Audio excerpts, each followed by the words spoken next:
point is, the end result is the same. Duty calls. I have searched the world over for you. That is so cool.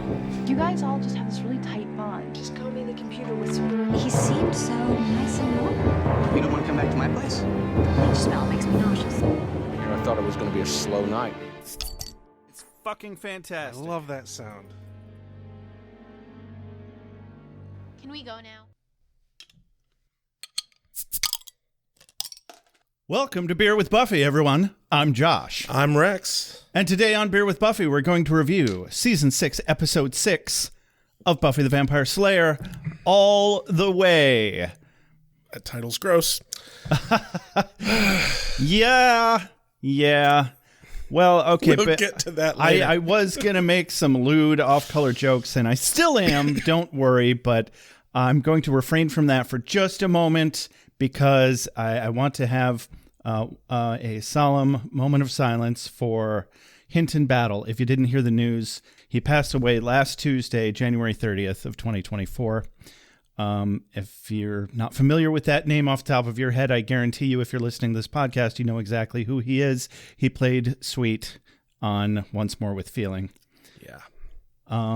And he lived from November 29th to November 29th, 1956 to January 30th, 2024. He died at 67. He played the Scarecrow in The Wiz.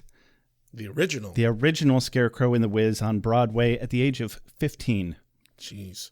Before Michael Jackson played him. This guy was a legend. He was the real deal. He was a big fucking deal. He was Mr. Broadway.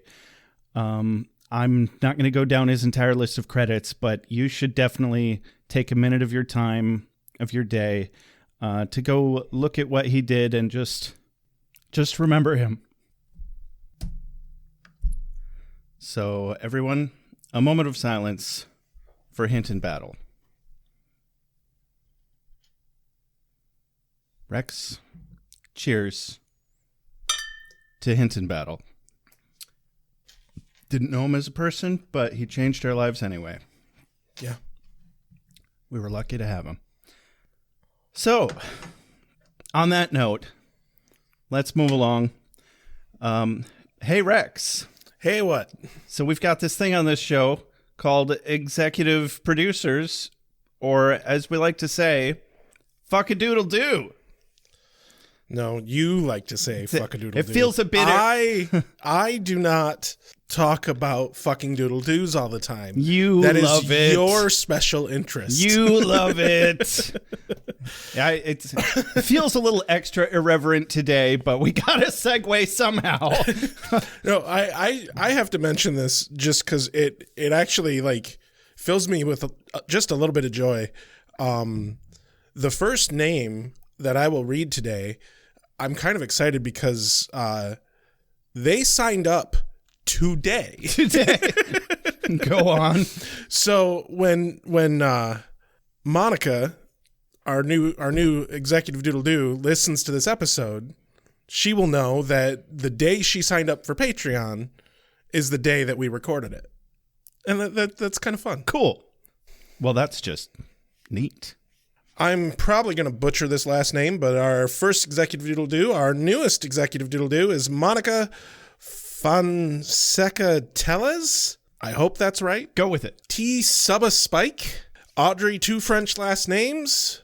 Bridget McCloy, Dead Serious, Allie B, Nathan Lancy, Dulcinea, Rachel Doodle-Doo, DTS, Cubby the Seal, Mr. Tabalicious, Sandra Craig, Jay Sommer, Catherine Parkinson, Karen Moon, Chris V-Man, Pat Like Turtle. Seriously? Yeah. You're not fucking with Nope. it. You changed it. So, Pat changed it. Bad at changing their name. Heaps, Andy Burgess, Two-Tone, Don't Call Bradley Cooper a Gnome. I think it's just because that's K-Fro Gnome. Yeah, it's K-Fro Gnome. Father Defenestrado, Methuen DeBurr, Kelly MC, Jesse Rain, Alex from the Heart, and Carrie Phillips. Thank you so much. Without all of you, this show literally is not possible. That being said, did we call Bradley Cooper a gnome? Yeah. I don't recall. Is that what I'm picking up here? I'm confused. Even if I wasn't legitimately confused, I would purposefully misconstrue that to make it sound like we've been calling Bradley Cooper a gnome repeatedly. Well, I think the thing that confuses me is there's an emoji in that name. So I'm thinking maybe I'm missing something because maybe like there was a typo or something. I don't know. Okay. Maybe she can call in and let us know. Madam of Many Monikers, please do exactly that. We have a iTunes review now. I would be happy to read you that iTunes review. It is short and sweet, nice and simple. 5-star review from Bree Rock on December 28th, 2023, titled Bree is the Me One. The body of the message reads, banter between the hosts is fun. Thorough synopsis, overall a fun listen. Love it. Short and sweet. I like short and sweet. Can't complain. No notes. Yeah. That is all that we ask. If you're going to review us, is that you also write something, at least if you want to be in the running to win a free hoodie. Yes. When we get to 75 reviews, we are currently at 66. Anybody who's 9 more. written a review, not just clicked the stars. We love the stars. Do that all day long if you want. But if you want to win a hoodie, you know what to do. Like, we have a good number of listeners. We get enough downloads that I know there's at least 9 more people out there who have thought about giving us a review. And At least. And if those 9 people just give us a review, we get to give away a hoodie.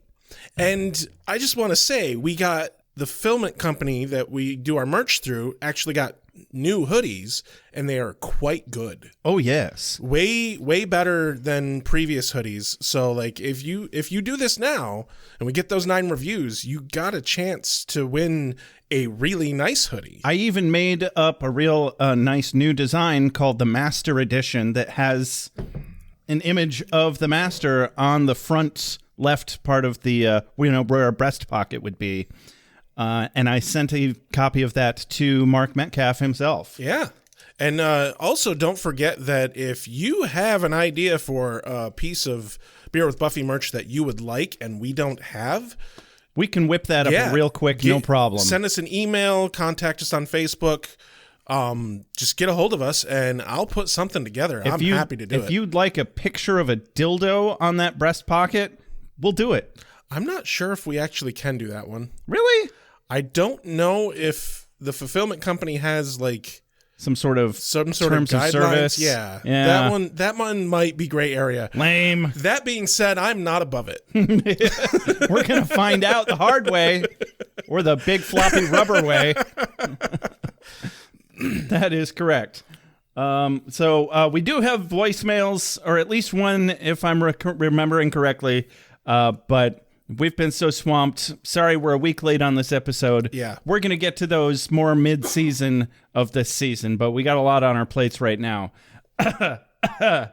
No reason. No reason. Yep. Gosh, I right. can't remember. Sorry. It's my job to tee this up. Hey, Josh, how about a mom synopsis? Joshua! What are you doing, Joshua? Do you think I'm too old for trick-or-treating, Mom? Oh, no, of course not. You'll always be my baby boy. Do whatever makes you happy. My 39-year-old baby boy. Well, in that case, I'm going to go stay the night at a friend's house tonight. No, you can't do that. How will I control you if you're not with me? I'll take you trick-or-treating, of course. Mom, I'm 39 now. That's right, and I'm 67, so I'm still 28 years older than you. Damn it. When am I going to be older than you so I can make my own decisions? Oh, honey, maybe next year. Yes, definitely next year. But that's what you told me last year.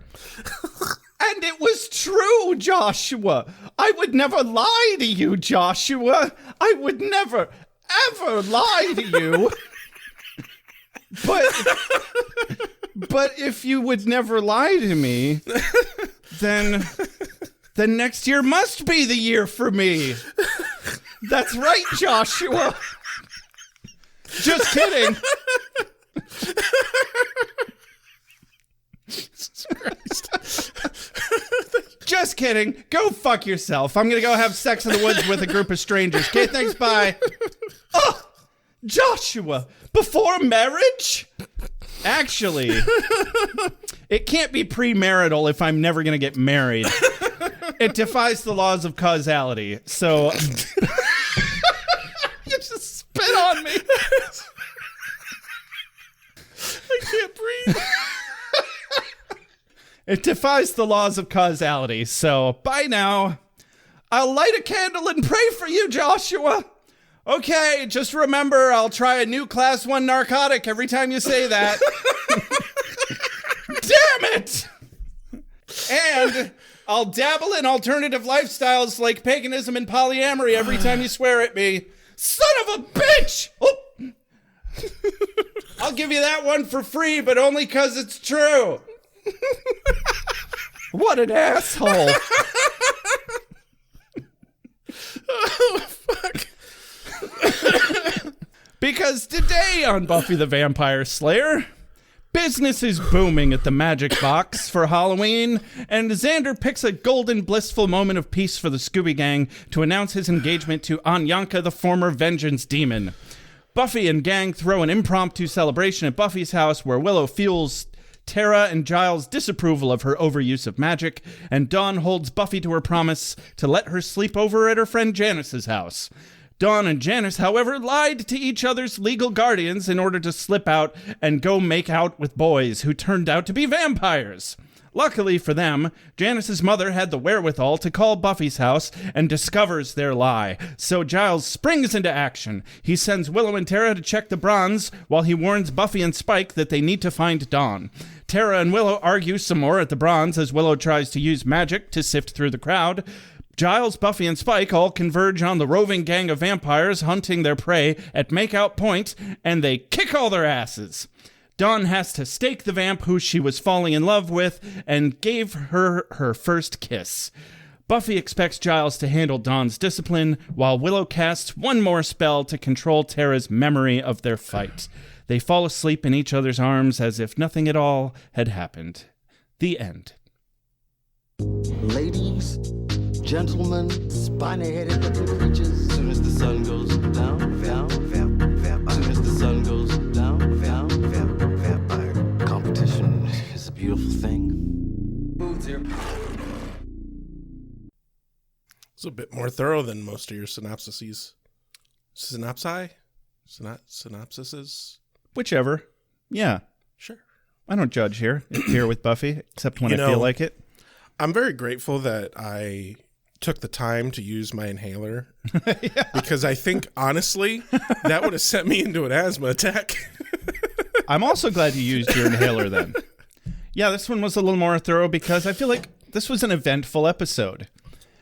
Not only is it eventful, but it's setting us up for so many things that had to be planned months and months in advance for the fucking musical episode that happens after this. Yeah.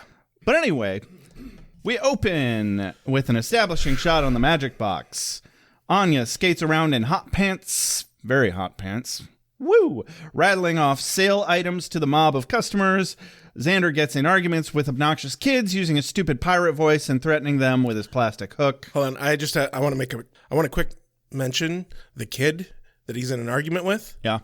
Tell me it was the same kid from Jurassic Park that Alan Grant fucks with. No. Damn, that would have been awesome. No. So this kid, was very notable through the 90s. Like, he made... Wait, was it Chunk from the Goonies? No. But he's best known for the TV show Even Stevens, which is a little after our time. Never heard of it. But this kid, who, by the way, is only like 10 or 11 at the time of this recording. I mean, it looks like at the time of this episode. Yeah. But by the time he showed up on Buffy, this kid had 18 acting credits. God damn. He was on Frasier, ER. His first gig was Married with Children. Xander was also on Married with Children. I mean, Nicholas Brendan. Really? Yeah. I forgot about that. It was only one brief little cameo. I mean, it's not a cameo if you're not famous, but he was an extra. Right. But no, like, this kid stopped, like, his last acting credits like 2014.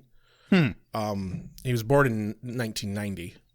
So, that makes sense. Okay. But dude, like very prolific child actor for TV. Interesting. And like most of his roles is playing exactly this character, the like obnoxious kid. Yeah. Wow. That's a hell of a career. He does it well. Hell of a career choice.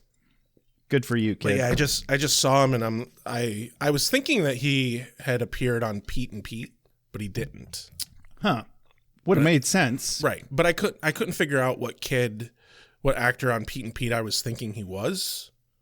But that's what I thought I had known him from. All right. Well, stop the recording. This is now a Pete and Pete rewatch podcast. Oh, God. We have to watch that until we figure out which character you were thinking of. I don't remember if Pete and Pete was actually as good as I remember it being, though. And then we can come back to Buffy the Vampire Slayer and Angel.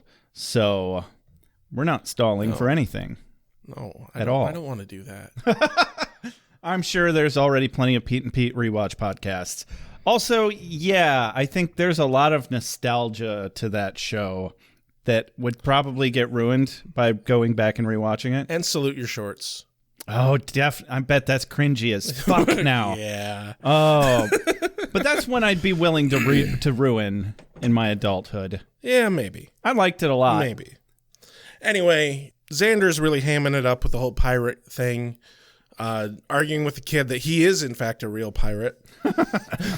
Yeah, sure. He fucking threatens the kid. Right. With his plastic hook. With a plastic hook. Yeah. Where you can see his hand holding the handle underneath it. Whatever. I mean, to the kid's credit, he's wearing the most cookie-cutter Halloween garbage pirate costume you could ever possibly imagine.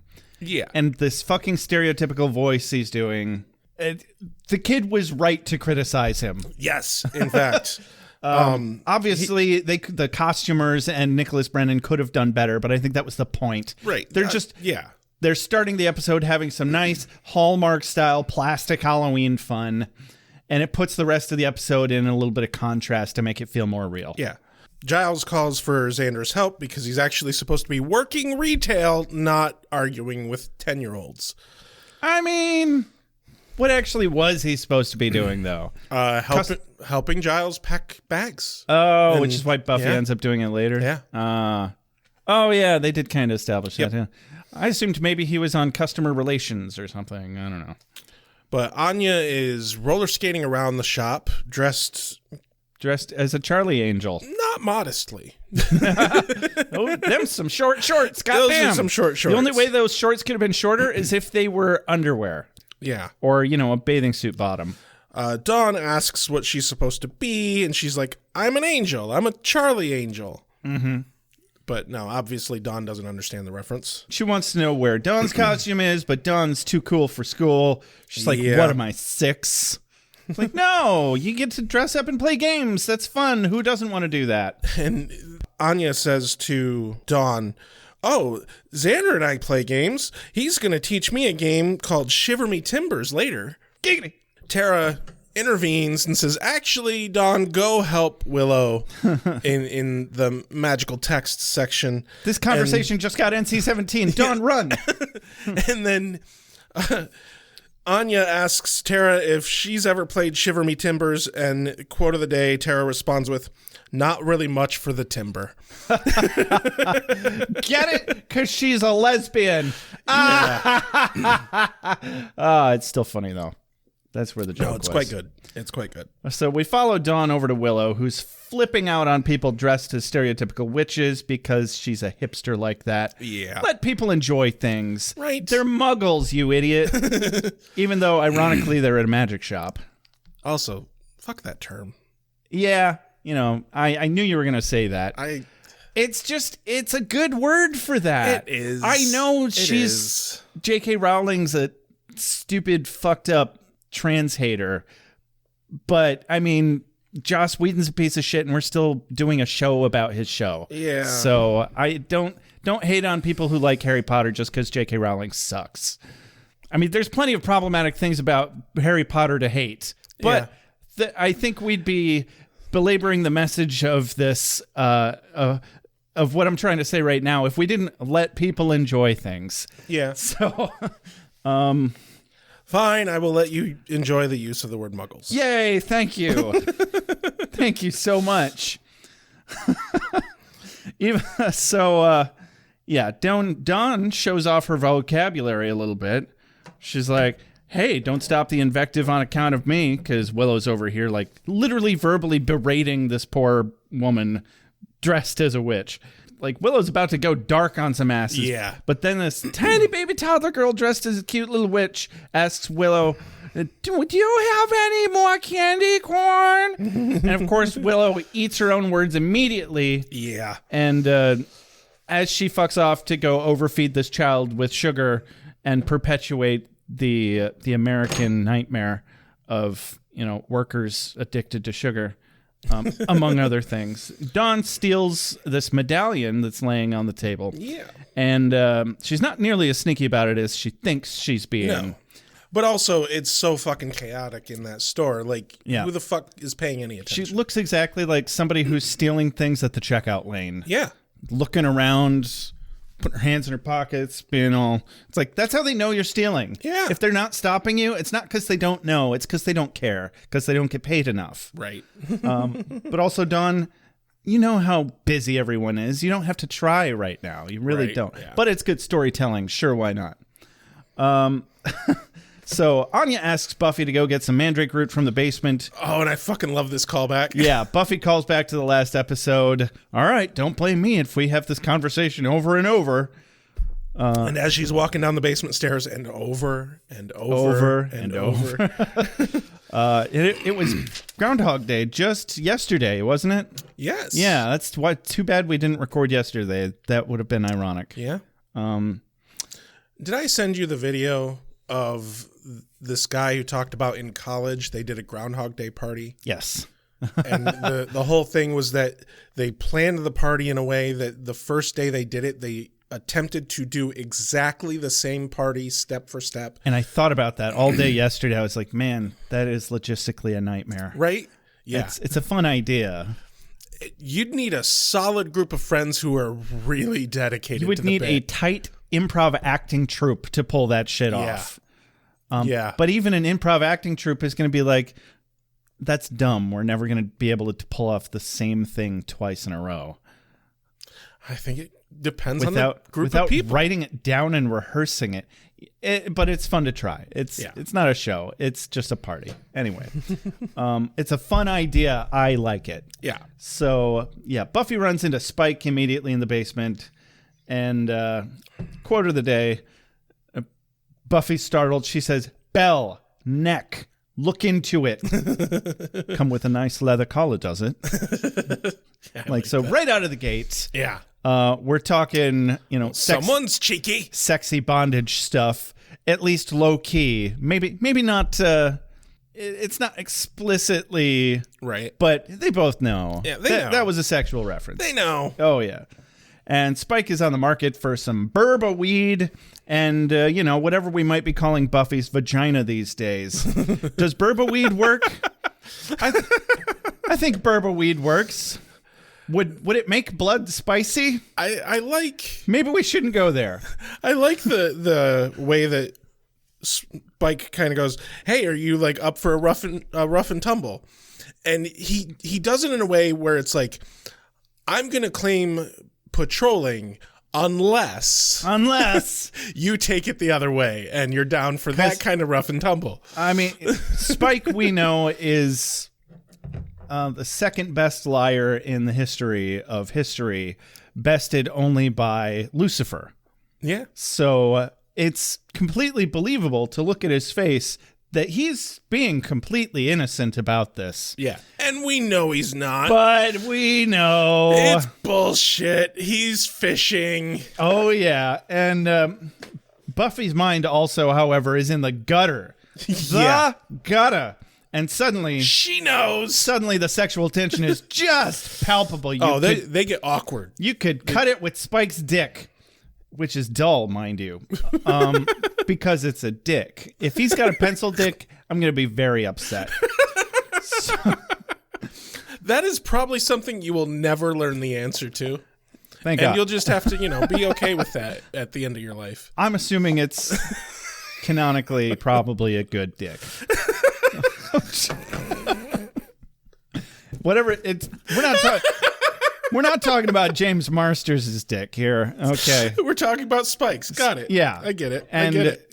he didn't get where he is having a crappy dick. So on today's episode of Beer with Buffy, Josh is going to be talking about good dick. Hello.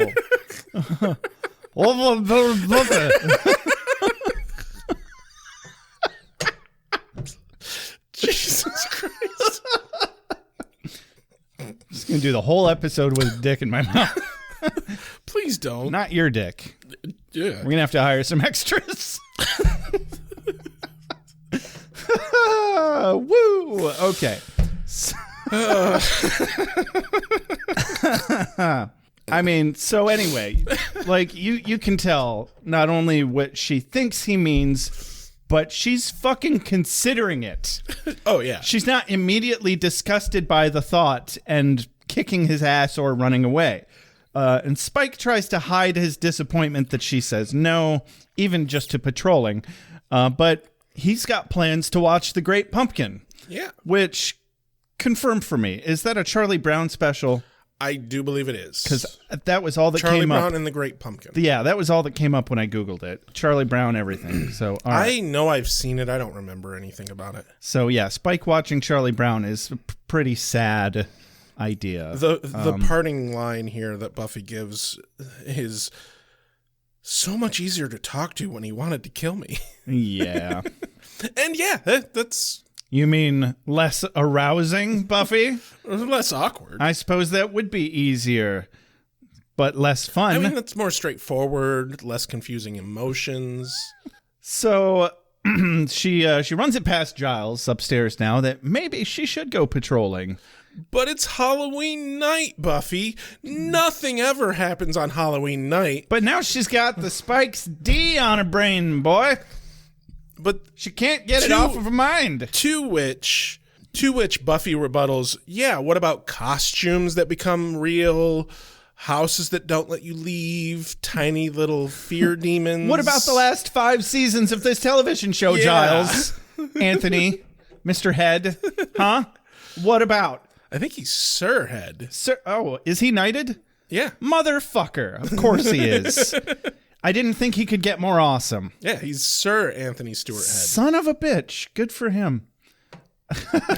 Like he needed another feather in his cap. Right. All right.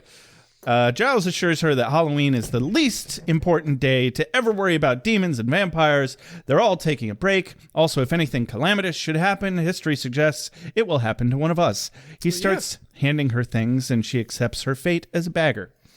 Woo! Ew. All right. Well, if this guy wants to fight with weapons, I've got it covered from A to Z. From axe to the other axe. I'm fairly certain I said no interruptions. Cut to the street. Yeah, slash, some creepy old dude coming home with a bag of groceries. Yeah. Yeah. And he fingers a knife a little bit. He's humming to himself as he's carrying some groceries, or a grocery bag anyway. He's humming Pop Goes the Weasel, very as creepily as possible. Yeah. It's definitely a minor key. He spies out the window at some kids in costumes. Ominous music plays as he pulls out a knife, and he's like, "Daddy's gonna give you something special this year." I'm like, Dun dun dun. Ew. Opening credits. Yeah, opening credits. And we are at the magic shop. Everyone's all tuckered out except for Anya, who excitedly counts money and thanks them all for helping her, us, make a whole mound of money. Let's do it again tomorrow. Collective groan. And they have to clean. Giles starts to pull out the brooms. Willow makes some jokes about just, cleaning things up the Fantasia way. Oh, she was only fractionally joking, though. I don't think she was joking She was joking in the same way that Spike used the term rough and tumble. Yeah. He was ready for it one way or another. Exactly. Yeah. But no, Giles is like, how about we don't do that? That sounds like a bad idea. And then they start making jokes about Mickey and having only 3 fingers. and having to wear gloves to overcompensate. Yeah, blah. Buffy mocks and muses quippily about Xander's lame costume as Xander is transfixed with Anya and Dawn dancing around with money, doing the capitalist superiority dance. And Xander's like, I'm going to marry that girl. And Buffy's like, she's 15 and my sister. Oh, right. Your girlfriend. You're dating the other one. Right. That's standing next to my... Okay. And he finally announces their engagement. Yes, Xander is inspired in this moment of beautiful community togetherness to announce his engagement to Anyanka. Yes. And they kiss. And Anya's like, I thought you were waiting for the right moment. Xander takes the perfect amount of pause time and says, I did. And Anya gets so wet immediately that she just hucks a wad of money at Dawn. And yeah, I mean, come on. If Xander made her throw her money away. Yeah. She said, sploosh, motherfucker. Like, come on. If that's not a sign of doing the exact right thing, I don't know what is. She needed the extra hands to fucking feel up Xander for the next 20 minutes in front of everyone. No, and actually, they kind of... They do some professional level tonsil hockey. A little bit of tonguing, yeah. Yeah, so Buffy's like, hey, Giles, did you know about this? And he's like, no, unless I blocked it from my memory, much as I will Xander's vigorous use of his tongue. Buffy says, is that why you're always cleaning your glasses? So you don't have to see what we're doing? Tell no one. I really liked that line. More, I think, because it's not delivered in a ahoy zinger way, you know? It's like just slid across the table, if you will. It's delivered expertly by a consummate professional. Well, obviously. Yeah. And after a few moments of everyone watching them make out, Buffy decides they have to do something, which I guess means an impromptu party. Yeah, well, it's, you know, she says it in a way like, we have to do something to stop this. But she means, no, we have to throw a party. I didn't take it that way at all. Oh, I guarantee that's exactly how they wrote it. That's a fun interpretation, though. I'll go with it.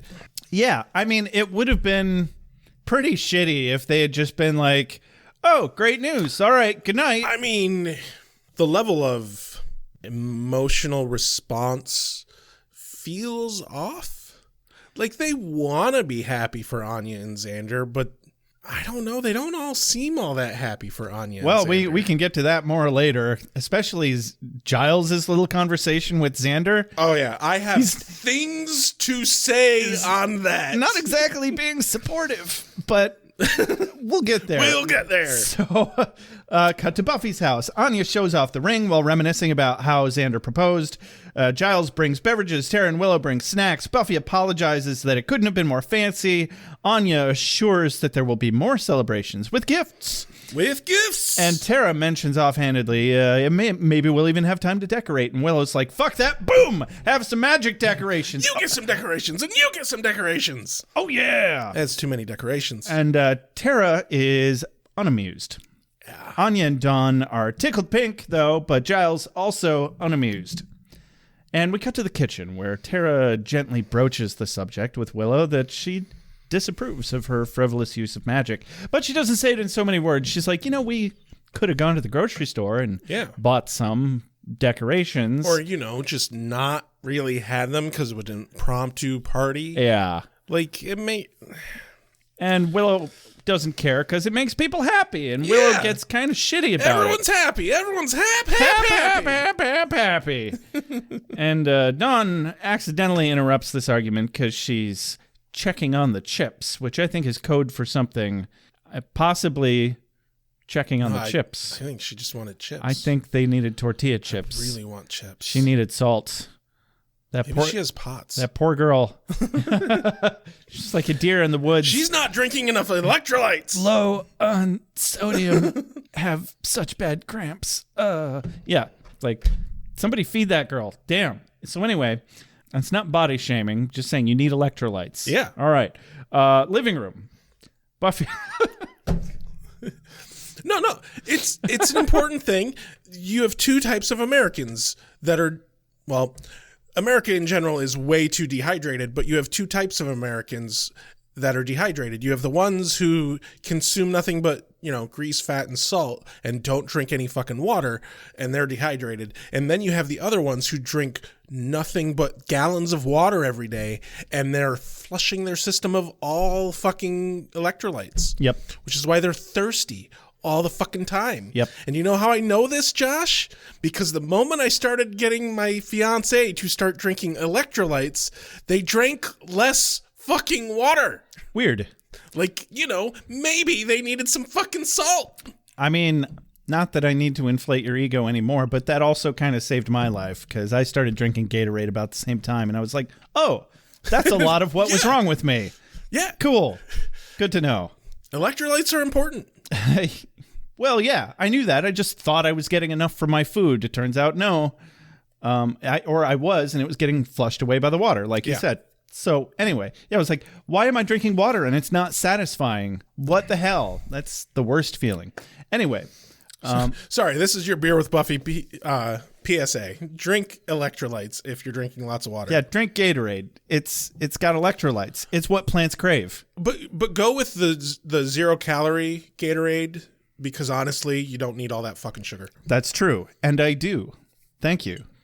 Just like we drink 0-calorie ginger beer here on Beer with Buffy. I gotta say, fair disclaimer, this 0-calorie ginger beer makes me have to piss my brains out. So it's not hydrating me, but it is delicious and sugar-free. It is delicious and sugar-free. And the best kind of fake sugar that exists. Yes. It's like actually the best. I'm not going to go into that tangent. Look it up. So we're in the living room. Buffy shares a moment with Xander, makes a joke about him at one point having to pay a girl to date him. He retorts, define date.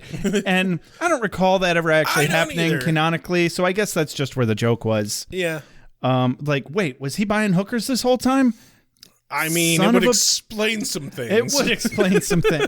No, it wouldn't, because then he would have at least been getting laid, and so why was he such a dick the whole time? Maybe. Or maybe it explains... Maybe he's a dick because he's having to get laid all the time by paying for sex. I was going to say, maybe that explains why he stopped being a dick after season 2 or something. Oh, yeah. Or started to get better anyway. Thank you, sex workers. I don't know where to go with that. I don't either. Maybe just don't. Yeah. Let's move on. Alrighty. So, a little more banter. Dawn jokes about getting a tattoo. Buffy nearly loses her shit about it. Dawn goes to leave the house, reminding Buffy that she said she could stay at her friend's house tonight for Halloween. And Buffy gets real weird and uncomfortable about it. And even tries to get Giles' opinion, but he's like, not my monkeys, not my circus. And I'm like, oh, Giles, they are your monkeys and they are your circus, but you're doing the right thing anyway.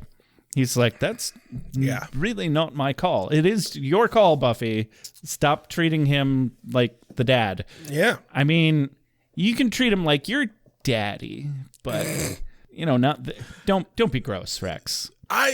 You said it that way. Yeah, but it's because he's your daddy. He said, come on, daddy. Can Dawn leave the house, daddy? Not if you keep saying it that way. But not in a sexual way. I can't stress that enough. We do not want Buffy and Giles. The problem is, doing Josh, if you keep saying it in the way that you're saying it, I don't see what the problem is, people Rex. will think that. But daddy... Why would they think that? I don't know why they would think that. I'm so confused right now. This is me being confused. I'm so confused. Oh, Jesus. So... So Buffy finally agrees reluctantly, but alertly. Now I'm just quoting Groundhog Day. Buffy finally agrees reluctantly, and Dawn fucks right off, promising to go straight there. It's only 4 blocks away or something. And now we're on the street. Dawn is just strutting down the sidewalk. She pulled it off. She pulled off the great heist of getting permission. It's the Great Escape. It is the Great Escape. It's not heist, it's an escape. Same diff. Prison break. I guess she's not really stealing anything except permission. So Right. She's escaping. she is escaping. It's a prison break. You're right. It's yeah. not a heist. It's She's a prison break. heisting the escape. So I mean, heists and prison breaks, as you know, stories they're the same thing. They're the same formula. oh, good to know. It's just, the difference is you're getting into a place you're not supposed to be, and you're getting out of a place you're not supposed to get out of. I never thought of it that way. Huh. So Dawn walks down a dark alley where she hears some noises, specifically a glass bottle tinking against something.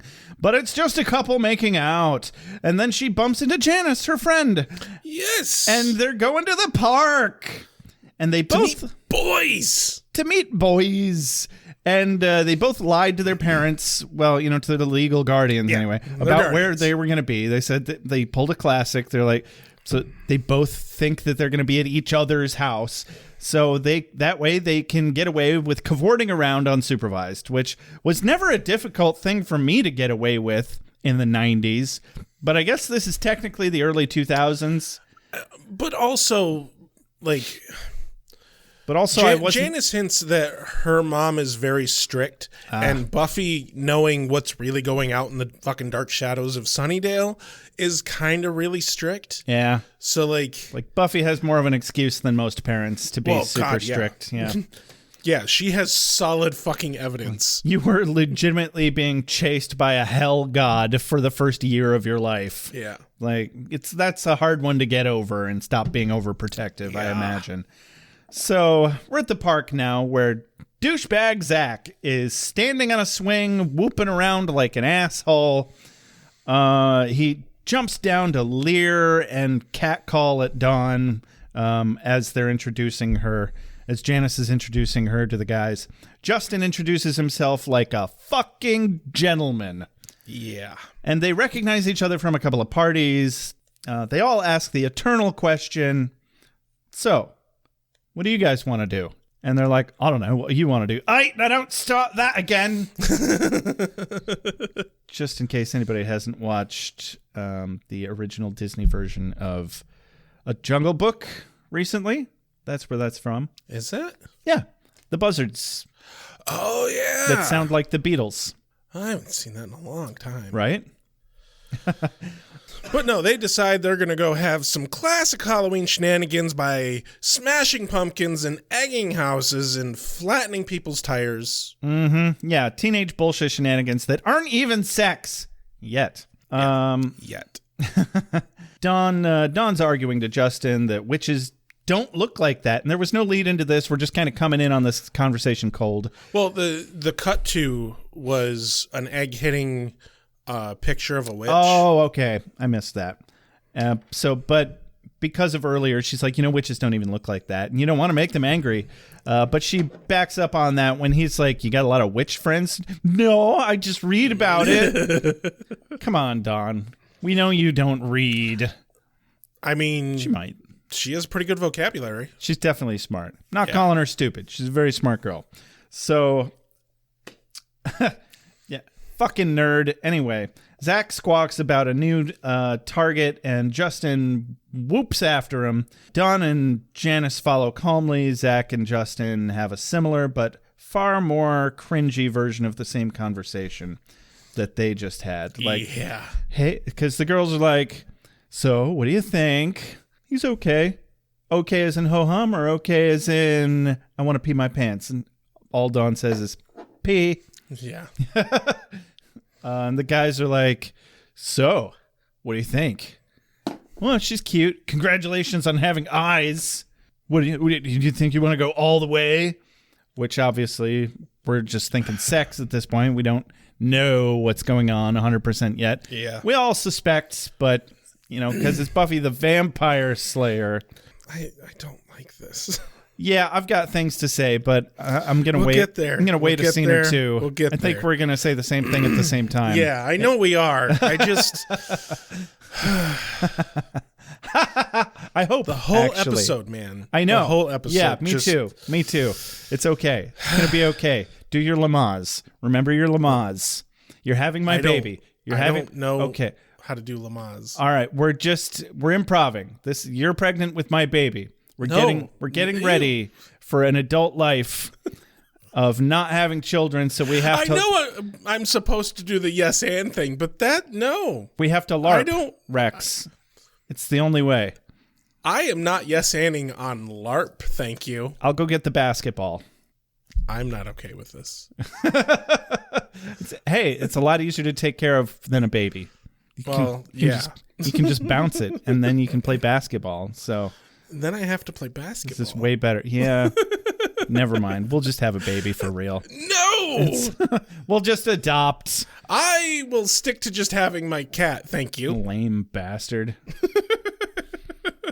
All right, but only if you come up with a contraption on your stomach that Edgar can sit in for 9 months and then sploosh out of. This is what I need, Rex. Help a guy out. Do this for me.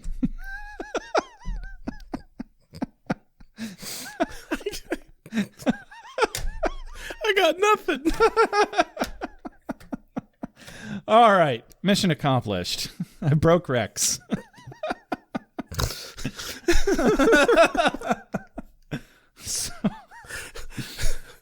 Woo! Frankly, it's ludicrous to have these interlocking bodies and not interlock. Putrefying diseases. It'll make you blind and insane, but it won't kill you. Light a bunch of candles and have sex near them. So far, I like it.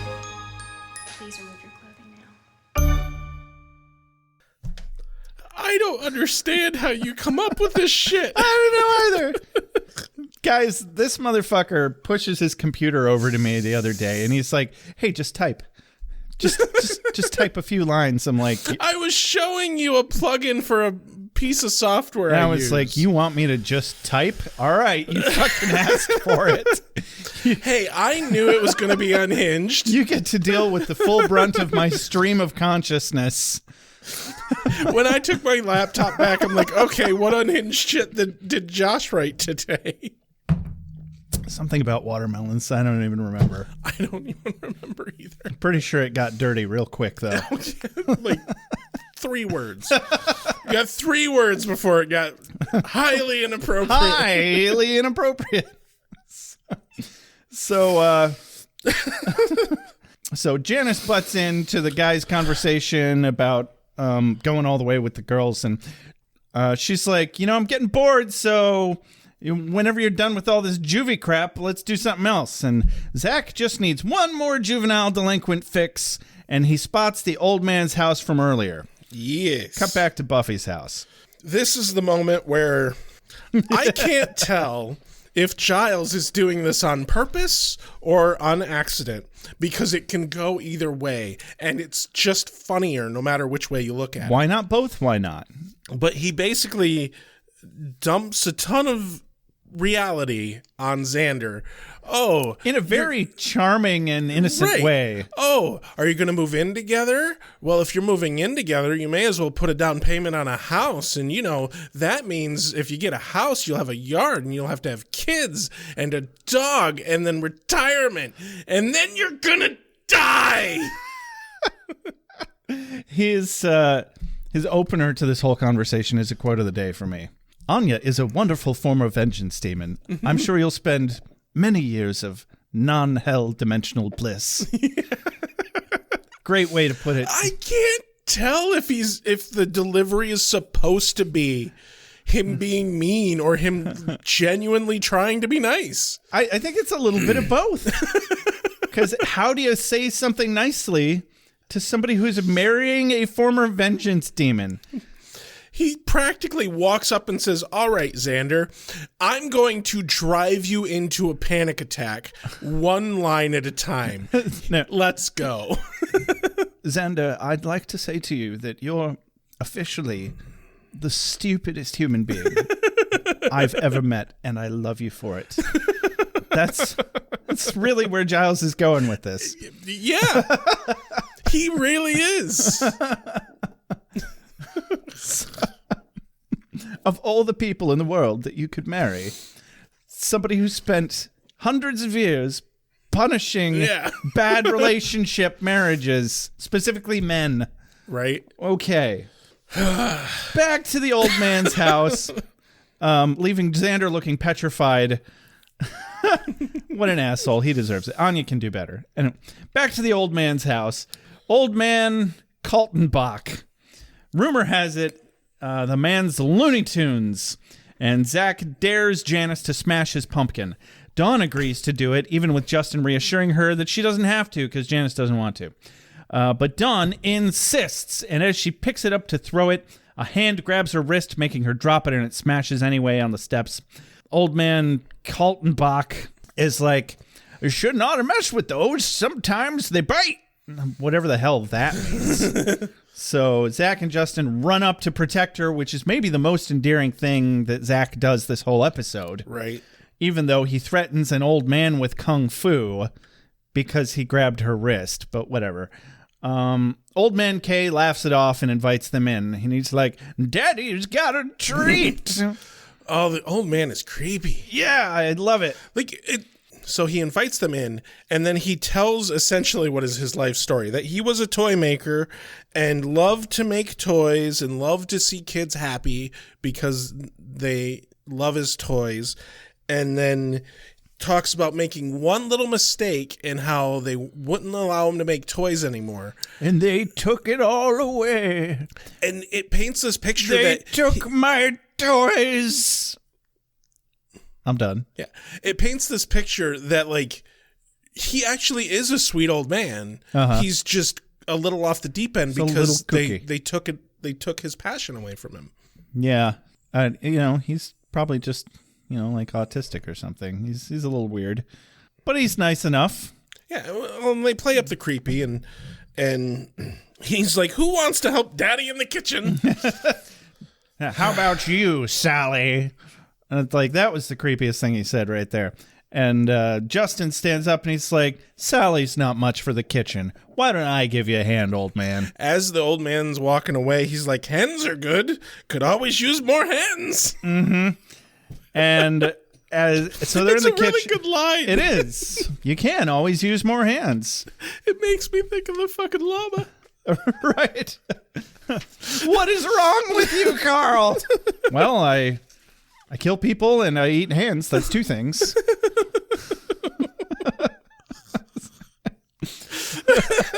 So they're in the kitchen as Kaldenbach brandishes a knife. Of course, this is all a gigantic red herring. Yeah. And oh no, Justin's a vampire, and he bites the old man's neck, and they knock over the tray of Rice Krispie treats he was going to cut with the knife. He was going to give them a treat. In the struggle. I fucking love Rice Krispie treats. He was going to give them a nice little actual tasty treat in the creepiest way way Daddy's got a treat for you, little children. Sorry, I'm distracted by thinking about Rice Krispie treats. Oh, good job. Congratulations. Keep it on track.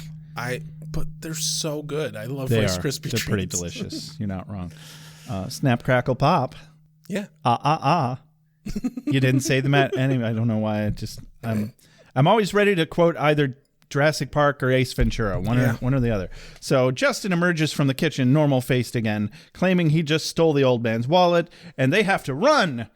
They walk out the door. The girls are all flustered. Justin tells Zach how rank the old man's blood was while the girls aren't listening, and Zach promises a little taste of Dawn will wash that right out of his mouth. So what do you think? Lunchables or go all the way and turn them? Dun, dun, dun. Yeah. Okay. So this is the point where I have things to say. I'm assuming you as well, Rex? My things to say come a little later. Okay, great. I'm going to say my things then. Yeah, go right ahead. I'm actually more than a little disappointed that these guys are just fucking vampires. I don't care if this is Buffy the Vampire Slayer. I wanted the kooky old man to actually be the villain of this episode. I wanted him to get like super fucking crazy fucked up with them and like somehow manage to overpower the guys. Not even be a demon, just be a dude who's really creepy. And then psychologically torture the girls without taking it to a sexual place. And to just keep calling himself daddy the whole time. That's where I wanted this episode to go. That's the episode I wanted. This was a kick in the nuts. This is just lame. otherwise. I mean it's not a terrible episode. I don't hate where they took the episode, but I hate that they teased us with a better concept first. Yeah. That's your problem. When your red herring is a better idea than your actual A plot, right, then you're doing it wrong. That's all I've got to say about that. That is different than what I have to say. Cool. So it works out. Great. But your stuff is later. Yes, okay, my stuff cool. is later. So we're at Buffy's house. We're at Buffy's house where Anya continues with the freaking Xander out. Uh-huh. You know, she's like, oh, Giles has been freaking you out? Here, I can do better. And she does. Well, she just... Buffy? Anya starts freaking Xander yeah. out. And, like, she's like, oh, Giles was freaking Xander out. I can do better. Here, honey, here's what you have to look forward to in the many years of our marriage. And without even trying, she's just gushing with excitement over getting married as soon as possible because June weddings had the highest call for vengeance demons. They need to start planning for cars, houses, and babies. You got to plan for babies because otherwise they'll just fuck up your life. And cram in as much marital bliss before death as you can because mortal existence is so short.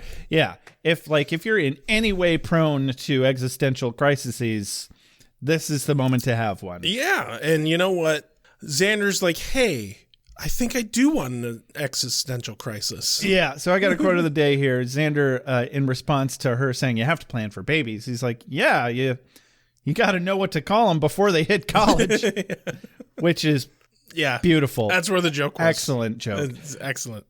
Giles says, Rupert is an exceptionally strong name. Anya says, yeah, if we want our progeny to eat paste and have their lunch money stolen. Like, ouch. But also, zing.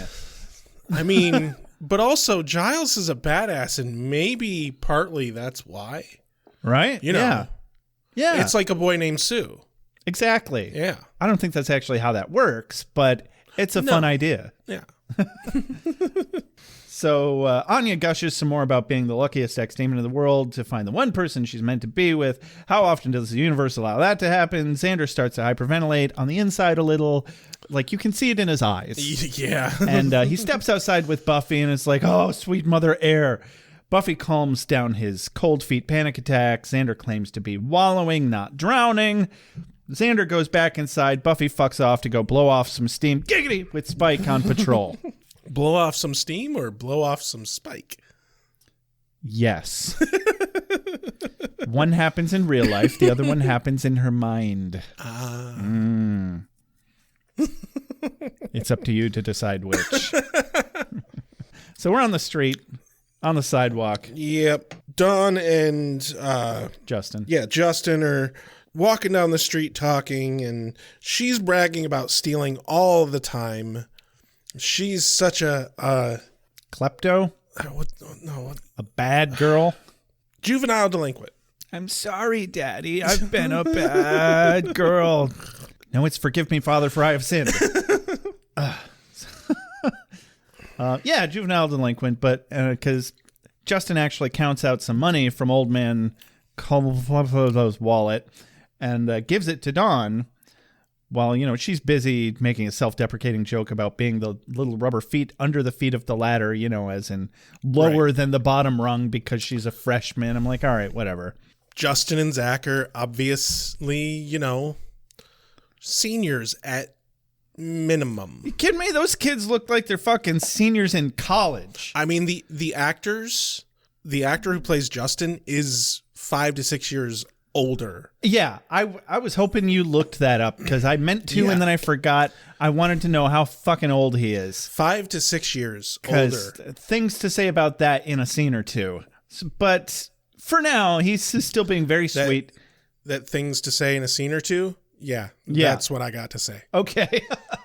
So he capitalizes on this whole ladder analogy, and he thanks her for keeping him steady, like the rubber feet on a ladder. It's super cheesy, but it's a damn good line, and it kind of works. They bond over stealing things. She shares that she's been stealing lipstick forever. He gives her his coat, and he notices that he notices that she's hugging herself for warmth. She's cold. They look like they're about to kiss, but Janice shows up with a huge glug, informing them that Zach is getting the car. Like, if she had just showed up without the huge glug, I don't think that moment would have been as funny. Like, she butts in to interrupt that moment. It would have just been like, oh, hey, Janice. But she shows up with a huge glug. Suddenly now it's funny. I don't know what's so funny about that, but it is. Like, when you've got a comically large beverage and you're just going on it, that's funny. That's comedy. That's a whole vaudeville act right there, I'll son. take your word for it. All right. But, Dawn's like, he has a car? And she says it, he has a car is like, we've been walking this whole time. Oh, I thought it was like, oh, that's so impressive. It was probably a little bit of that. I'm so turned on because your boy's with a car. But yeah, it cut to him getting a car, by stealing it. Yeah. And by carjacking it. Presumably, the person is either dead or unconscious because they just slumped to the ground. Yeah. As Zach peels out. I'm pretty sure that the woman or person, whoever, that Zach threw out of the car is the one later we see getting loaded into the ambulance. Absolutely is, which is why I'm also pretty sure that it's a woman. Yeah, that they were tying that together on purpose, very much so. I'm not in your room. I'm in the hallway. The hallway doesn't belong to you. Mom, I can stand in the hallway, right? My friend Sharon's older brother knows a girl who died because she choked on her boyfriend's tongue. Cut to Buffy. She's walking out on the sidewalk, just littered in children in costumes and happy couples out with their kids, presumably. Yep. She sees some paramedics load a bite victim into the back of an ambulance. Very probably the woman that Zach pulled out of her car and drank from. So, Buffy's house. Yeah, cut to Buffy's house where the phone rings and Giles answers it. Turns out to be Janice's mom because she's calling because they don't realize that the girls aren't at the other person's place. Yup. And you can tell that she tried to be like, well, why didn't you call me? And he's like, well, to be fair, you didn't call me either. But then they stopped that real quick. Yeah. Giles, the look on Giles' face is, we've been hoodwinked. Oops. And yeah, they know now the kids aren't where they thought they were. Giles promises he'll let her know if he hears anything. Tara's sitting in the living room, and she is a combination of pissed and super depressed. Yeah. While Xander, Anya, and Willow are getting jiggy with it to the phonographs. Like you do. Oh, right, the stereo.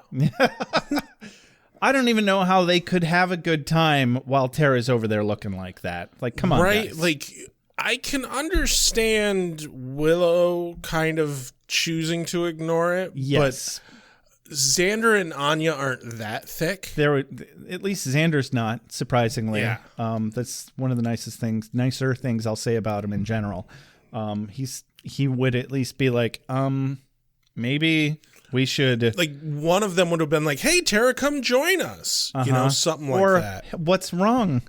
Yeah. There's obviously something wrong. Or at the very least, hey, you're dragging down my party. Why don't you go in the other room?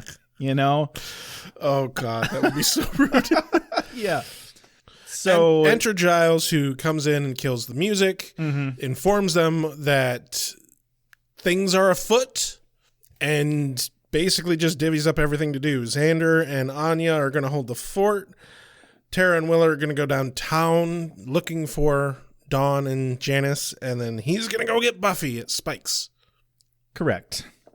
Cut to the woods. Zach and Janice tumble out of the car, giggling and play wrestling. Janice kisses Zach on the lips, ew, and says, "You're it," and runs off into the woods. "Come on and chase me now." And Zach vamps out and runs after her. He's like, "I love it when they run." I'm like, wow. Nice setup. Yeah. You really did that one to yourself. She didn't know he was a vampire. It's fine. Yeah. So it's perfectly innocent, but also nothing about what Zach and Justin are doing is perfectly innocent, and it has nothing to do with them being vampires. I meant perfectly innocent on Janice's part. Yeah, okay. Yeah. Obviously not Zach. Christ on a cracker. No, he's the biggest douchebag in the group. So Justin and Dawn are sitting in the car. Dawn is super nervous. And cold. And cold. And a little cold, even though she's there's wearing... only one person pumping body heat into the car. She's wearing 2 coats, though. Like, you'd think she would have noticed that when he put the coat on her, that it did not have any excess body warmth. Yeah.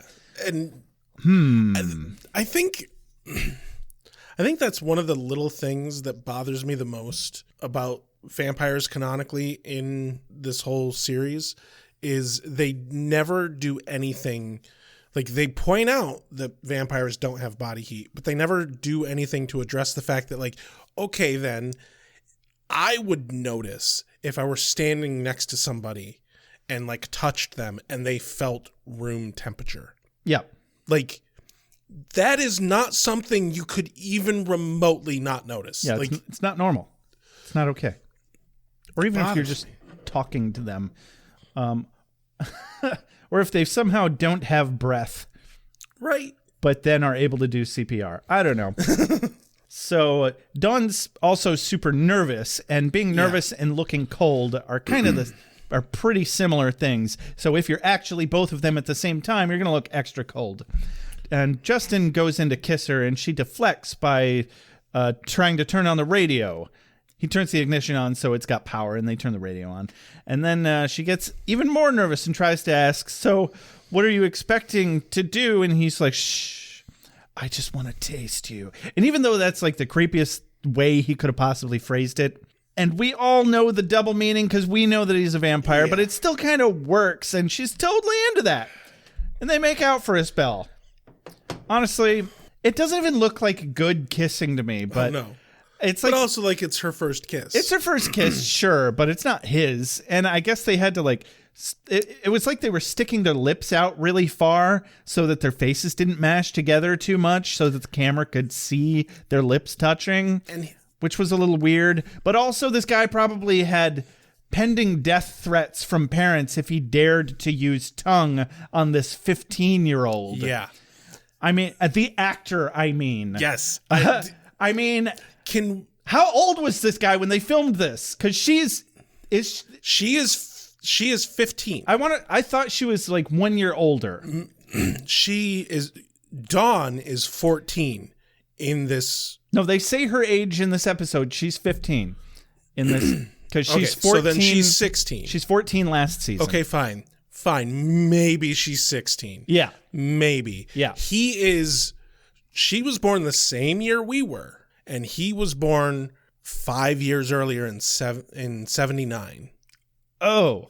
He is 5 years older, Oof. Which means he is 21 to 22. That's exactly what I was thinking. Oh, my God. And, like, I profoundly believe that this setup of having a 21-year-old playing a high school kid with a girl who is legitimately a freshman in high school, like, this would not fly today. Mm-mm.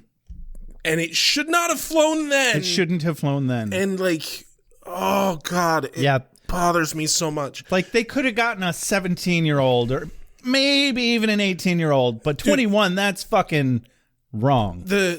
That's not okay.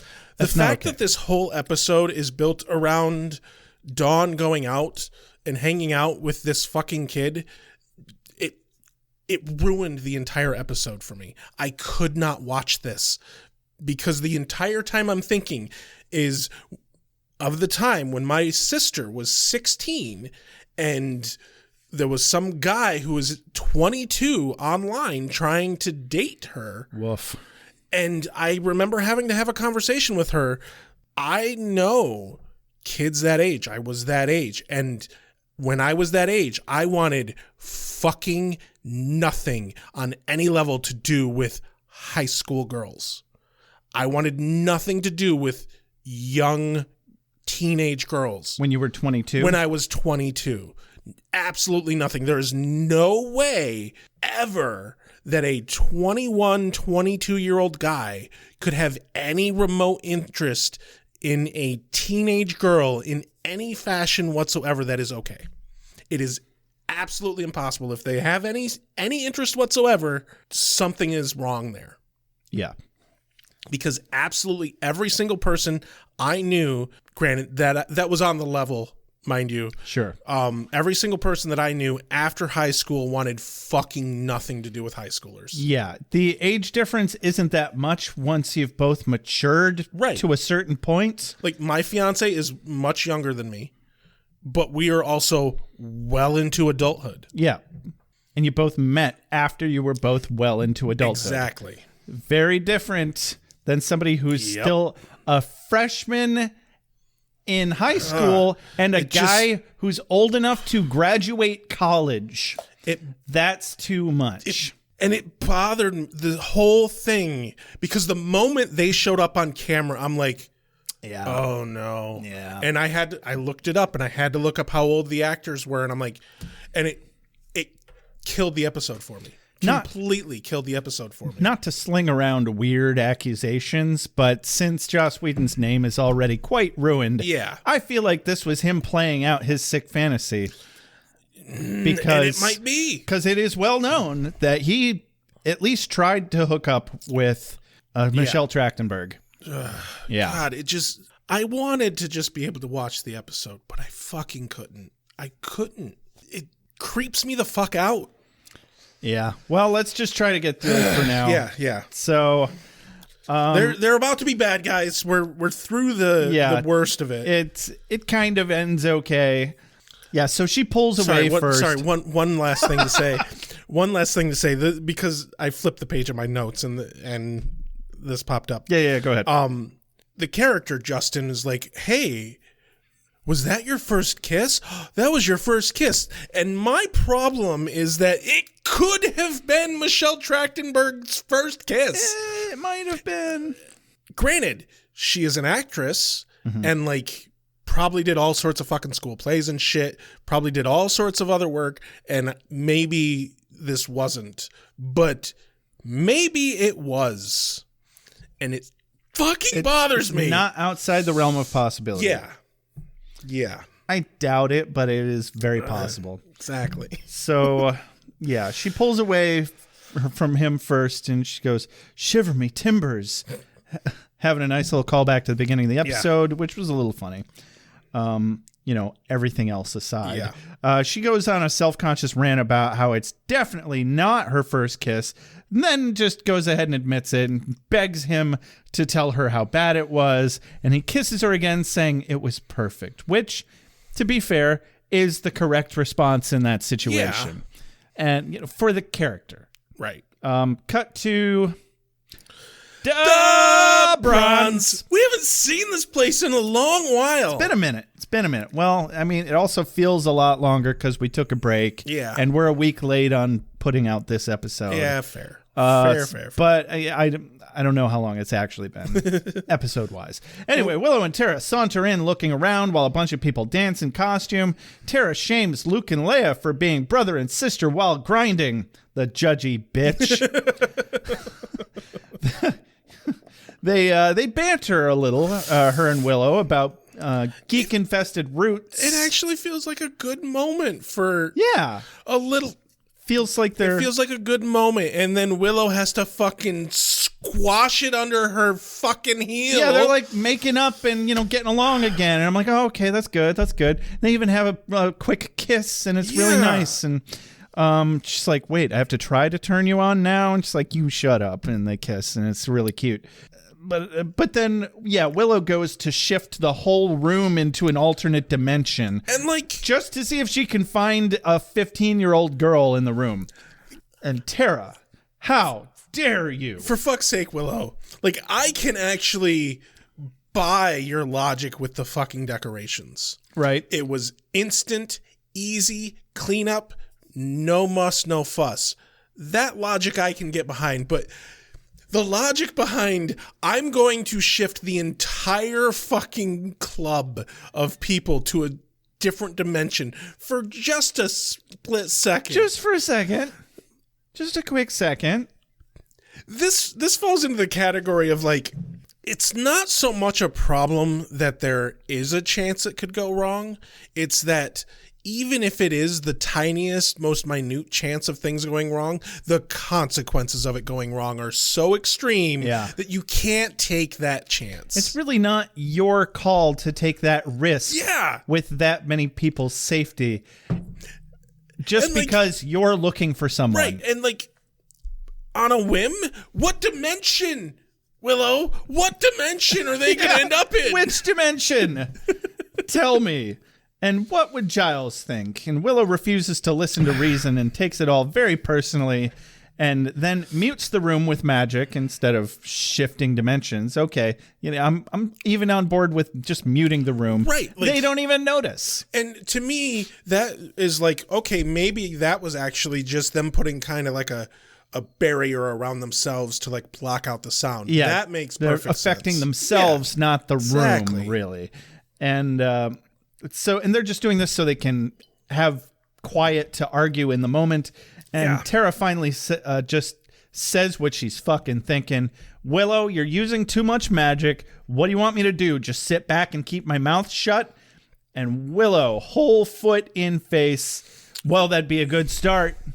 I mean, we're not talking foot and mouth. We're talking leg to the hip. Yeah. Talking turned herself inside the fuck out.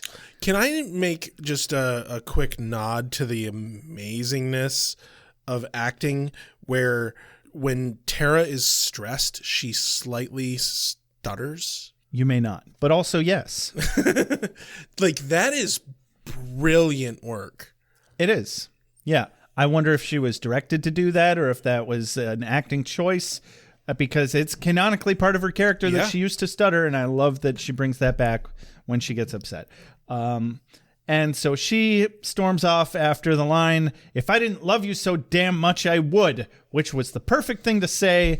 That really crams the guilt in and just has that stick it to you feeling, like the best of both worlds. Love it. And she storms off, and Willow knows she fucked up now. Rule number 1, man. A real fight is a mess because you have to really care about somebody to fight like that. Yeah, exactly.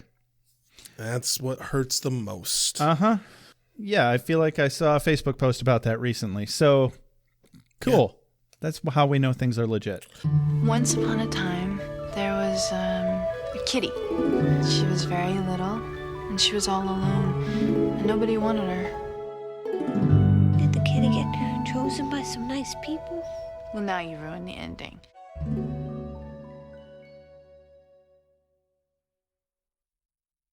Cut back to Creepy McCreeperson and making out. Yeah, we're in the car. Dawn and Justin are still making out. He accidentally bites her lip. She tries to say something, and he interrupts, and he's like, "You're so beautiful." And she's like, "Oh," and they keep kissing. She runs her hands up his arms to his face, and oh no, he's a vampire. Yeah, maybe the fact that he's room temperature should have hinted at that. She's never kissed anybody before. Maybe she's just never touched any other human being in her life.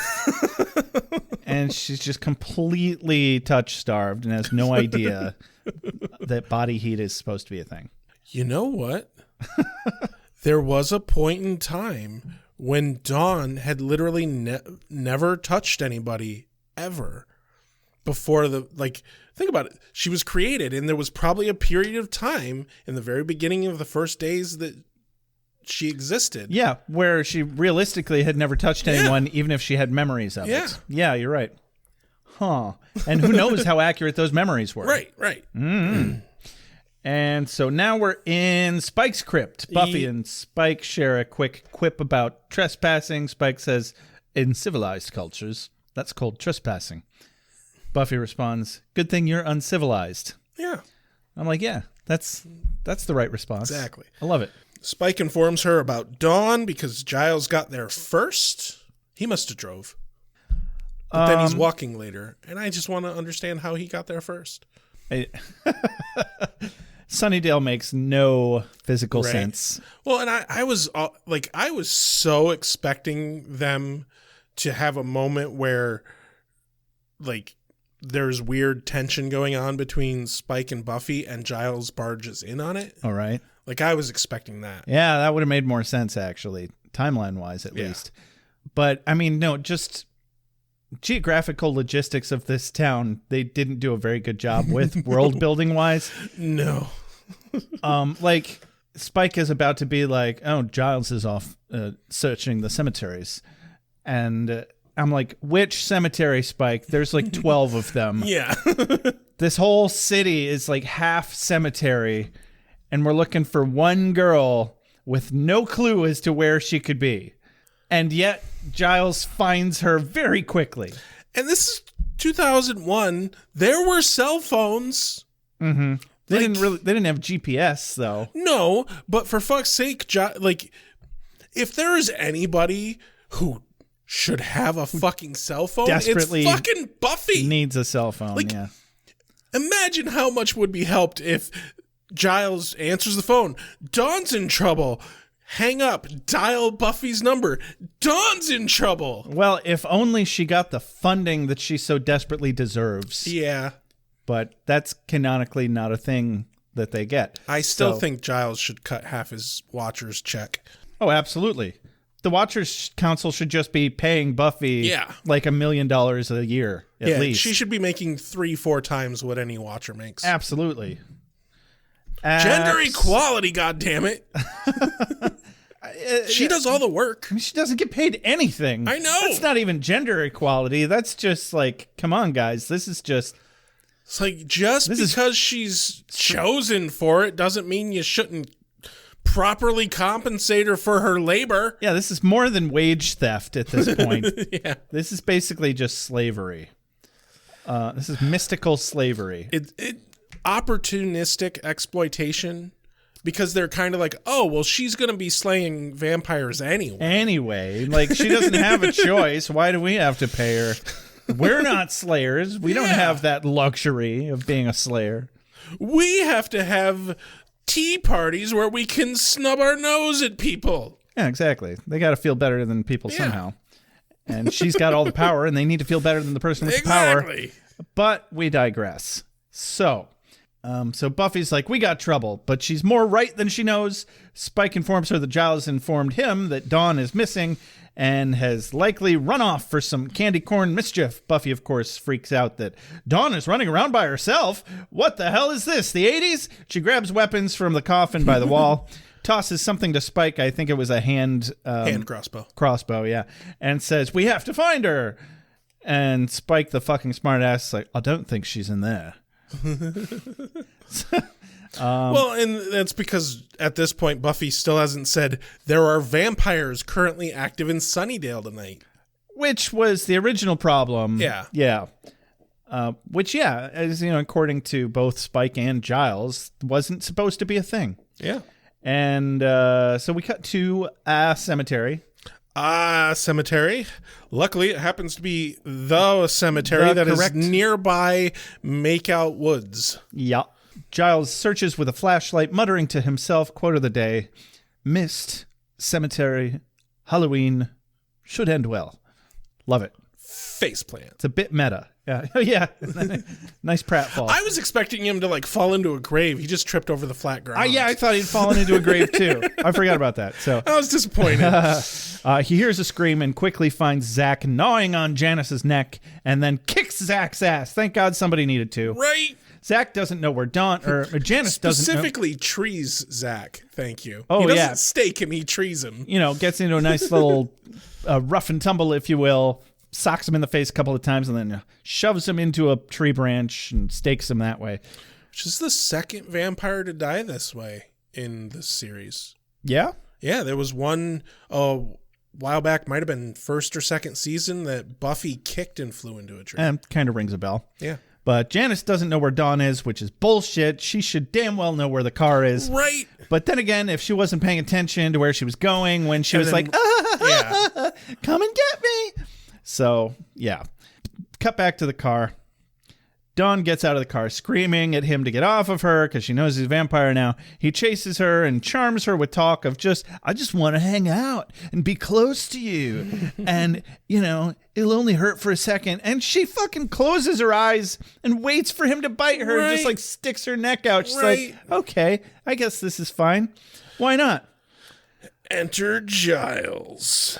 Or Ripper at this point. Yeah, right. He interrupts just in the nick of time. Justin grabs Dawn by the throat and turns her around hostage style towards Giles. And then it turns out that there are a dozen cars here in the Makeout Woods, and they're all filled with vampires. Yeah, he's like, we can do this the easy way. Or the headlights click on all around them, car doors click and slam as several pairs of other vampires come towards them. And Justin's all cocky like, I'm sorry, what were my choices again?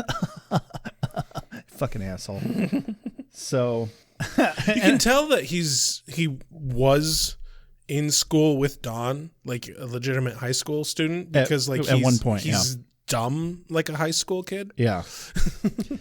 But I love this fucking part. I'm like, dude, your choices are get killed by Ripper or get killed by Ripper, you fucking asshole. Right.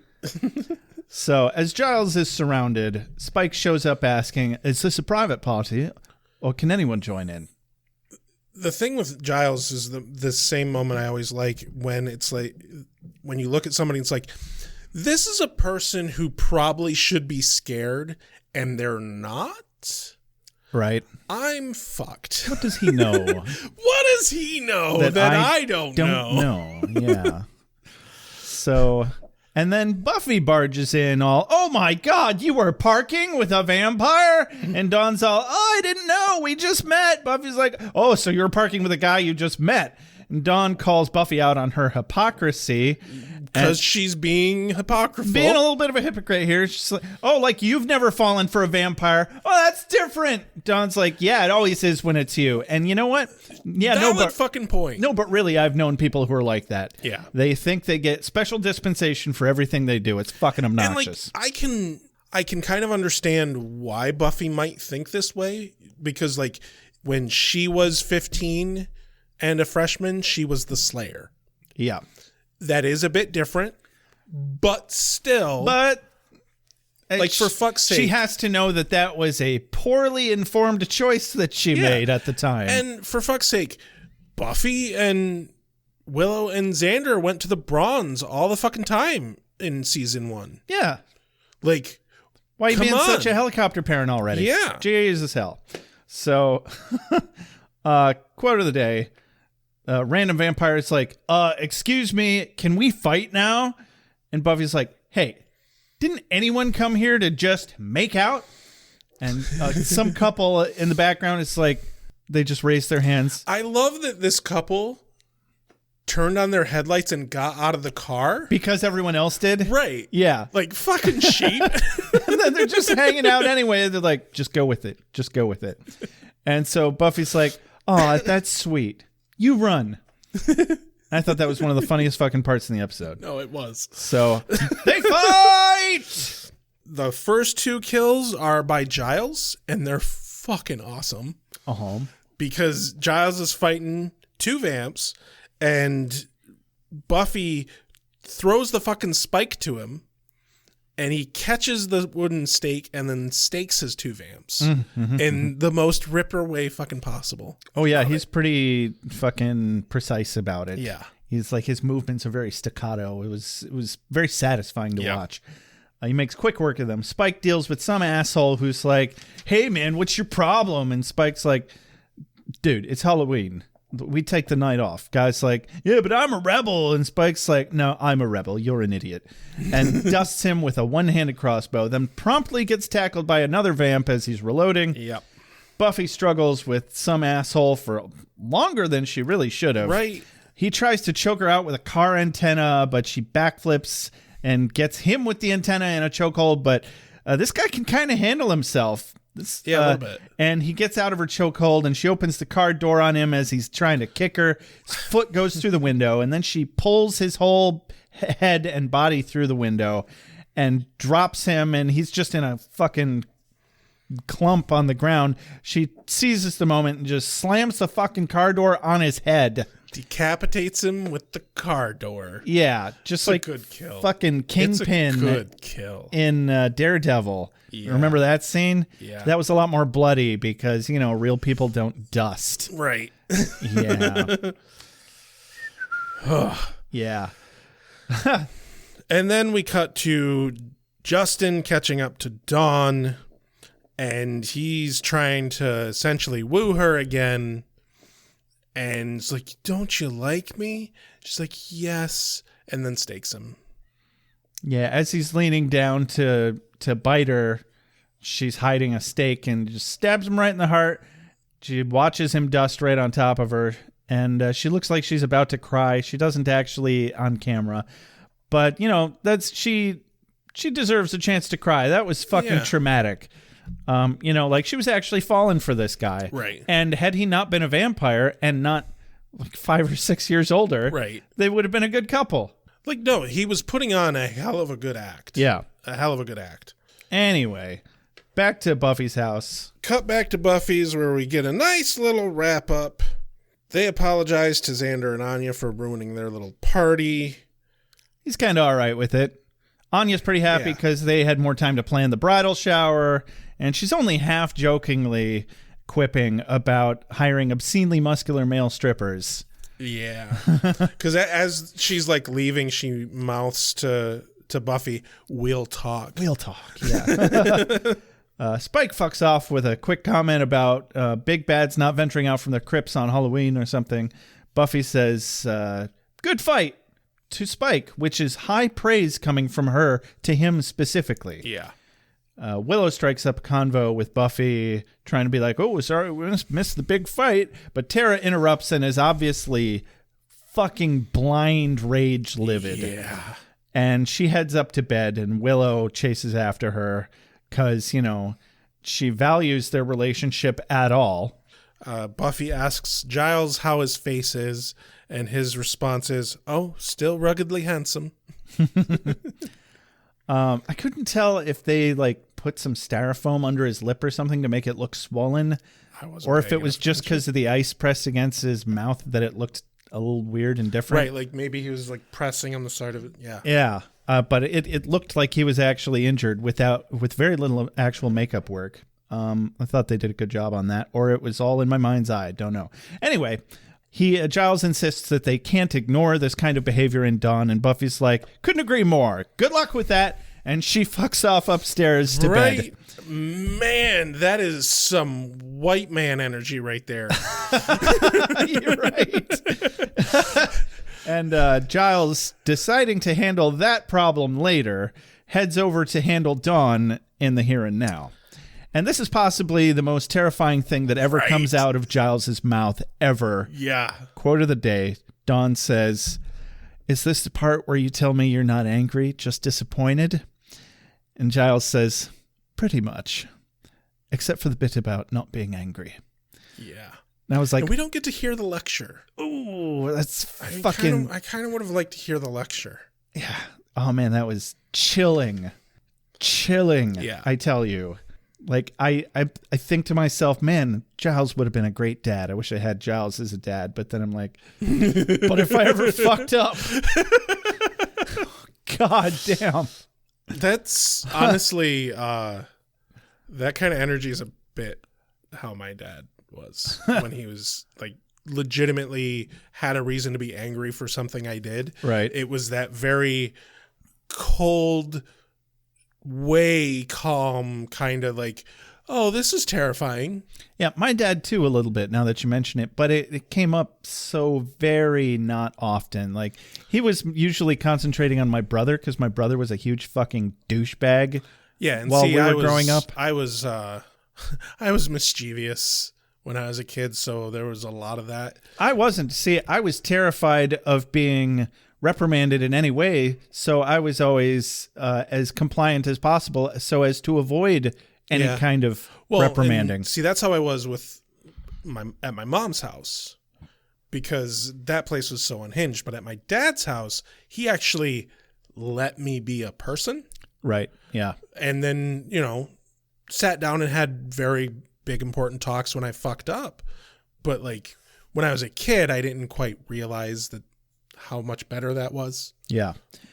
Every time we talk about our childhoods, I realize how scary similar they were. Yeah, they really were. That's so fucking weird. They really were. So anyway, cut to Willow in Tara's room. Yeah, where they're still fighting. Willow tries to apologize, but not really very well. She jokes about turning back time to take it back, which is a tasteless joke under the circumstances. Right. Like, take this seriously at least, Willow. And then you're not going to fix this by keeping it lighthearted. She's like, you know what? Let's just forget it. Yeah, Tara doesn't want to do this now. With magic. Tara's like, I'm tired. Let's not do this right now. And yeah, holy hell, I've been there. Good luck sleeping in the same bed with someone you're pissed off at, though. Right. You're either going to end up arguing after 2 hours of passive-aggressive flopping around restlessly, or you'll end up having a forget spell cast on you, and you'll have a beautiful, adorable, serene moment falling asleep effortlessly, cuddled up to your partner because they're gaslighting the fuck out of you. Yeah. But with magic. Gerarg. Is this for me? I must be ready. I need my strength. Give me more! Nights I shall walk in the earth. Hold on. You've got something in your eye. It felt like this episode ended abruptly with this. Like, obviously I know why, because Once More with Feeling is next, but it still felt abrupt. Well, it's because they didn't resolve it. You know, this. Right. It's one of the. Should they have? I don't think they could not have an ending like this. Right. In a show that does serialized plots, you know? Yeah. All right. How did you feel about this episode, Rex? I didn't like it. Really? I mean, like I said earlier, the simple reality of the situation with the age and everything, just it was so cringe to me that I could not even remotely enjoy the episode. Yeah, that was inappropriate. Like I honestly, if I hadn't been watching the episode for this podcast, I would have turned it off. Damn. Like, that's how much it bothered me. And it, like, through the whole episode, I'm like, but I love this show. Yeah. I love this show. And I was so deeply bothered by it. Mm-hmm. So like, I did not like it. Yeah. Well, so that aside, yeah, I would have, for a Halloween episode, I so much more would have enjoyed if the dudes just hadn't been vampires. Yeah. And they all got fucked with by a creepy, evil old man. And then there was nothing clever about this. Whether he turned out to be a demon or a ghost or even just a serial killer or something, they could have had so much fun with that extra plot. Yeah. Or not extra plot, but alternative plot. And then they could have gone the angle of like the reason why Dawn ends up not dating this boy is that like because he's dead. Either they're dead from the creepy old man, or like they put them in the situation. Yeah, you know, there's some other sort of falling out. Exactly, and like, you know, not had the scene where you had a 15-year-old girl make out with a grown man. Yeah, he puts him in like a Saw situation where he ends up choosing his own life instead of hers, and she narrowly escapes, partially due to, you know, her and Janice's cunning, but also probably Buffy would bust in and save them at some point as well. And then we would have got a Kool-Aid Man moment too. Yeah, absolutely. We really didn't get any solid Kool-Aid Man moments this episode. No. There was zero cleverness of this episode. It being Halloween did not matter. Yeah, as far on the scale of Halloween episodes of Buffy the Vampire Slayer, rock bottom. This one is 6 feet under. That's where this one is. Yeah, this one is sub-level. Yeah. Subpar, if you will. That being said, But what I will say for this episode is they're doing a really good job of building the tension, the sexual tension between Buffy and Spike. Yeah. Regardless of how appropriate or inappropriate we may think that is, they're doing a really good job of building on that plot and waiting for the right moment to further it. Right.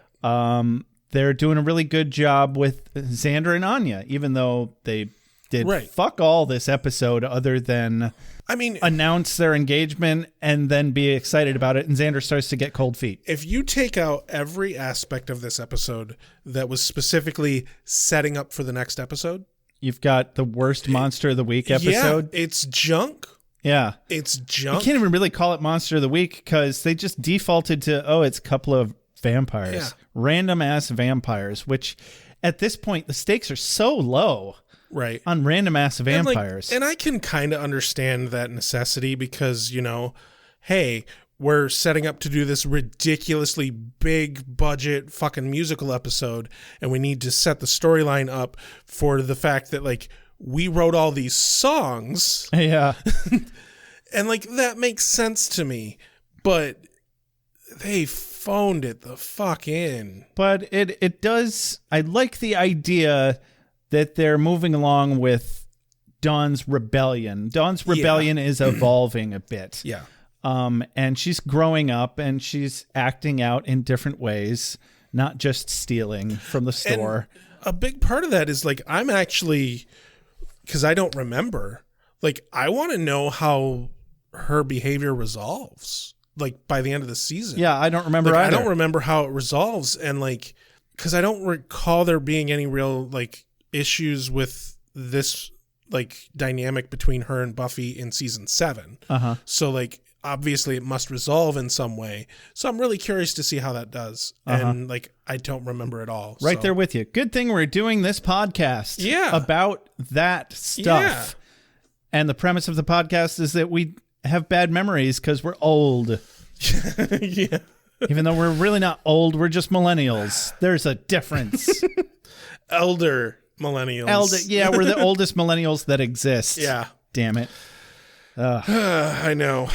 Yeah. Well, do you got a quote of the day? Yeah, I got a quote of the day. You say what you want about this episode. There were a few good ones. Oh yeah, there were some really good ones. Because this one is kind of a threefer, I got to go with the exchange at the party before shit goes south.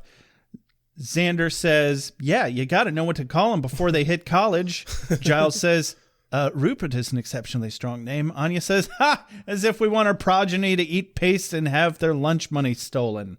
That is a good, it's more of a double banger than a triple banger. Xander and Anya are just on top of it there. I enjoyed that very much. I'm going to have to go with the exchange in the magic shop before this, when Buffy and Giles are reacting to the news. I didn't write the lead up, but Buffy says, is that why you're always cleaning your glasses so you don't have to see what we're doing? Yeah. And Giles is just deadpan, tell no one. Tell no one. I think I like it mostly because it's a very self-aware couple of lines. Mm-hmm. They know they're being ridiculous. Yeah. They're having a good time. Yeah. We're all having a good time. I would say my runner-up quote moment for this would be towards the end. This is a solid Buffy being the one-liner queen. Yeah. Random Vamp says, excuse me, can we fight now? Buffy says, hey, did anyone come here to just make out? Guy and a girl raise their hands. That's sweet. You run. Fantastic. And also, I'm pleased that those two people looked age appropriate. Right? Yeah. And I laughed out loud. Yeah. I really need to, I never think to do it in the moment, and then I never remember exactly which moments made me laugh out loud. I need to start notating that. They're not super far and few between, but they're rare enough that they're worth notating, Yeah. Bursts of raw emotion. Well, this has been another episode of Beer with Buffy. Don't forget to like us on Facebook, join our Facebook group. We still do a good amount of interacting with there. You can follow us on Twitter. We don't really use it much anymore, though. Not really. We are, however, Gonna probably be putting more stuff on YouTube and hopefully TikTok soon, maybe. You talking about my shorts? Yeah. I would like to just start uploading each episode to YouTube so we have the full podcast available on YouTube. If you'd like to support us, there's a number of ways you can do that. The easiest and honestly biggest way you can support us is just doing an iTunes review. Do an iTunes review, and as we talked about earlier, if we get up to 75, we're giving away a hoodie. Any of the people who have given us a written review will be in the drawing for the hoodie. Oh, yeah. Free hoodie. I mean, come on. It's free clothing. Fucking A, right. We'll even customize it for you. Yeah, exactly. Hell, we'll put your name on it. Whatever you want. Honestly, it's not that big a deal. Yeah. If you'd like to more directly support us, you can do that by, buying a hoodie. You can do that at our shop, beerwithbuffy.com/shop. Mm-hmm. Or if you want to just give us your cold, hard-earned cash, you can do that on our Patreon, patreon.com/beerwithbuffy. Just fork it right on over. Just stick it into my veins. And if you'd like to get in touch with us, you can do that via email, beerwithbuffy@gmail.com. You can give us a call or text our voicemail line, 269-743-0783. Messages on Facebook as well. That works too. That's probably the best way, honestly. Yeah, it's pretty quick. Other than that, we want to thank JJ Treadway for opening, closing, and transition music. This has been Beer with Buffy. I'm Rex. I'm Josh. Have a good night. Keanu Speed, Rex. Reefs be with you. Whoa. You are the Slayer. Lives depend upon you. I make allowances for your years, but I expect a certain amount of responsibility, and instead of which you enslave yourself to this cult. You don't like the color?